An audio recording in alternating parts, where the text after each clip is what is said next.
माझ्यासोबत अनिल देसाई आहे, थेट त्यांच्याशी चर्चा करूया. सर, सुप्रीम कोर्टामध्ये आज सुनावणी झाली आणि या सुनावणी दरम्यान जर बघितलं आपण तर अनेक गोष्टींचा उल्लेख झाला. काय वाटतं, काय बराच अवधी गेला, बऱ्याच तारखांवर तारखा पडत होत्या. माननीय सर्वोच्च न्यायालयाने हाही प्रश्न केला की तुम्हीच तारखा ॲडजस्टमेंट मागवत होता. त्यावर अक्षरशः ज्येष्ठ विधिज्ञ कपिल सिब्बल आणि कामं ते तुटून पडले. त्यांनी सांगितलं की साहेब आम्ही एकदाही अशा प्रकारचं मागण्याचं आमचं कारणच नाही आहे, कारण ते लांबवलेलं आणि हे करण्याला दुसऱ्यांना पाहिजे.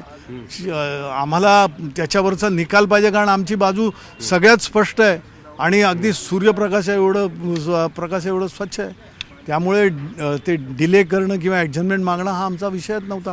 आणि आज बऱ्याच तारखांवर तारखा पडल्यानंतर सुद्धा सुरू झालं.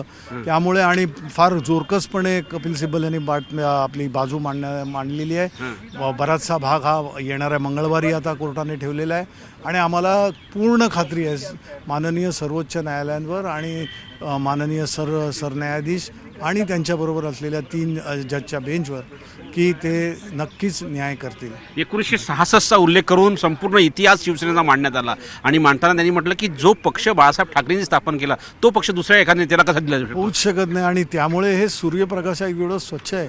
कोणी काहीतरी अशा प्रकारचा कैबलवाणा प्रयत्न केला आणि वेळकाढूपणा झाला, त्याच्यामध्ये काही गोष्टी झाल्या, त्या आता इथे बोलण्याची गरज नाही, कारण आता न्यायाच्या प्रतीक्षेत आहोत. आणि आम्हीच नव्हे, संपूर्ण भारत देश न्यायाच्या प्रतीक्षेत आहे. कारण आपण ज्यावेळेला म्हणतो की आपण या लोकशाहीची जननी आहोत, तर जननी असलेल्या लोकशाहीमध्ये कशा प्रकारचा न्याय होतो हे सगळं जग बघतं आहे.